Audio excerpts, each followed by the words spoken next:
are certain concerns by the local government units, and very highlighted is the concern of the province of Cebu. And that is why we are going to give Governor Gwen Garcia her chance for her presentation. So to the Governor of Cebu, we are recognized, Governor Gwen. Thank you very much, Senate President Tito Soto. Good morning, Maing Buntag, and good morning to all of our honorable senators, cabinet secretaries, and all that are in attendance in today's Senate hearing. First of all, I would like to thank the Senate President for allowing the province of Cebu to make a presentation as regards the protocols that we have arrived at after careful analysis and study of the actual situation here in the province of Cebu, in the island of Cebu, as well as the plight of our OFWs and returning overseas Filipinos. Before doing that, allow me to make a presentation of the situation right now in the province of Cebu. And these are data that we regularly collect every day from all of our municipal health officers, all of our city health officers, as well as we compare notes with the regional Department of Health here in Region 7. The entire spectrum of how COVID and COVID cases have increased and decreased in this entire time period from April 26, 2020 to June 14, 2021. Because as I had said earlier, unlike other diseases where we do a reset on a yearly basis when we start counting the number of cases in that particular year, for COVID-19, we are doing a cumulative total from the very beginning, which was in the province of Cebu, our first active case, our first positive case, what happened on April 26, 2020. This is the graph. We started with 3 cases. We went up to a high in 2020 of 499. And then there was a steady drop with some spikes along the way. We reached our lowest at 26 cases in the week ending December 27 to December 31, 2020. From then on, we saw a steady rise of COVID positives once again, peaking at 735 in the year 2021 in the week comprising March 21st to 27. That 735 are the number of positive cases that we were able to log in that week, March 21st to March 27. And then notice, the numbers again started to decrease in the number of positive cases on a weekly basis.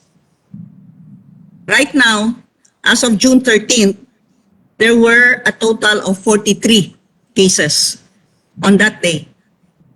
So, obviously, a steady decrease. I asked why. How could this have happened? Why did we experience another surge after January? And then we checked. On January 23rd, IATF resolution came out, number 95, and said, incoming passengers shall be tested upon arrival and shall be quarantined until the result of a subsequent test on the 5th day. This was the initial IATF resolution, double swab. But On February, on February 1st, IATF Resolution number 96 was released stating, unless the passenger exhibits symptoms at an earlier date while on quarantine, RT-PCR shall be conducted on the 5th day from date of arrival. During that time, the ROFs and OFWs were immediately sent to the hotel and would only be tested on the 5th day. Notice the steady increase of our cases. Why? We know very well that there can really be no strict monitoring in hotels. Hotels are understaffed. And if you were to quarantine thousands in the different hotels, you cannot really say that there is no interaction with hotel staff or even with other ROFs and OFWs. We have had cases of OFWs, in fact, going out of their rooms. That is our conclusion. And this conclusion has been supported by the fact that when I issued Executive Order number 17, Honorable Senators, Mr. Senate President, I had to issue that executive order because at that time, Cebu had only a total of 2,500 hotel rooms for quarantine. At the time, the mixed use policy had not yet been approved. And so, with 2,500 and with a daily arrival of around 600 OFWs and ROFs. And these 600 had to stay a total of 8 days at the time because they would only be tested on the 5th day. The test results come out 2 or 3 days later. So 600 for 8 days meant 4,800 that had to be kept and had to stay in quarantine for 8 days in our 2,500 rooms. That was why there was a cry for help.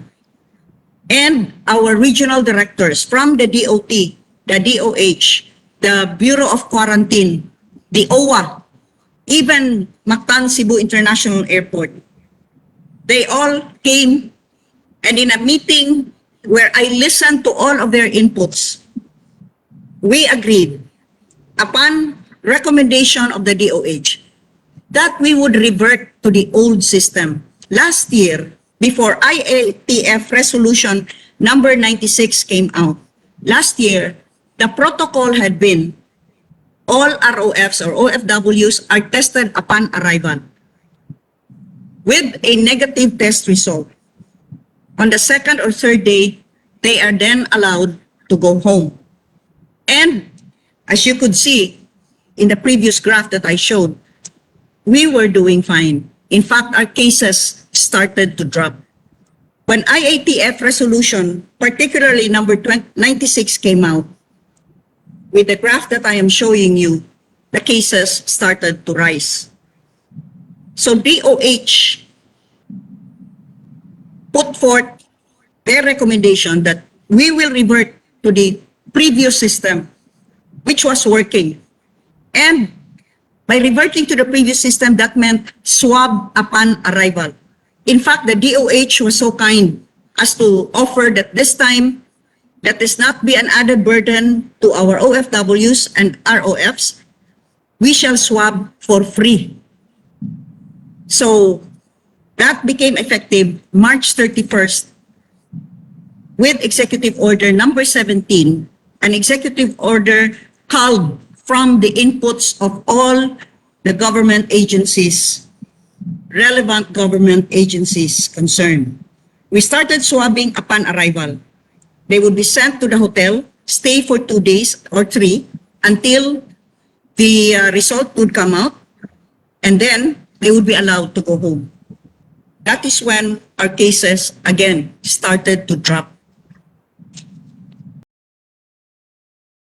Executive Order number 17 was further strengthened with Provincial Ordinance 20-14-04. And so it has become the local law of the land. Because this is not a mere executive order that insists on swabbing upon arrival. In the province of Cebu, further supported by the Tri-Cities, and therefore we call this the One Cebu Island policy. We swab upon arrival. The OFW is sent to the hotel. They stay for 2 or 3 days. With the test result, they're allowed to go home. Mind you, we can only do this for Cebuano ROFs and OFWs.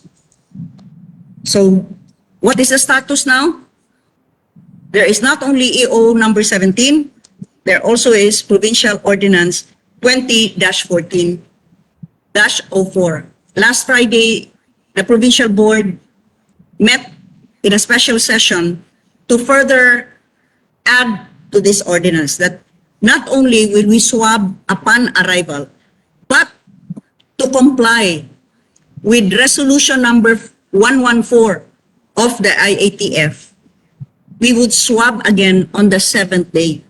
The difference there being only that once you get a negative result on the 2nd or 3rd day, you are allowed to go home, continue your home quarantine with the active monitoring of our barangay health emergency response teams. We have a very effective BHERTS system, and that is also a huge factor in the continuing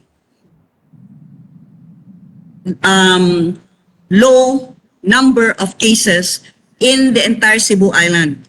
Cebu, since July 21st, has been on MGCQ status. Why? Because we have all of our systems in place, beginning with the BHERTS at the barangay level. If 2 or 3 ROFs would return to a barangay, they can be even more closely monitored than 500 ROFs or OFWs quarantined in 500 hotel rooms where we do not know the effectiveness of monitoring and seeing to it that they do not go out and interact with other people. The barangay officials themselves would be just as careful and as cautious because, well, having another outbreak would not be good for us. So that is why in Cebu, things are working. We must be doing something right. Insist that there should be immediate testing upon arrival. Well, this is a testimony from one arriving ROF that had to land in Manila because for the past few days, flights had been diverted to Manila. And this is his testimony. At any rate, apparently the protocols have not been very well defined in Manila. When he arrived, he was made to choose whether he would take a taxi or some other mode of transport. And before arriving at the hotel, he was informed that he may still go out, do some groceries for basic necessities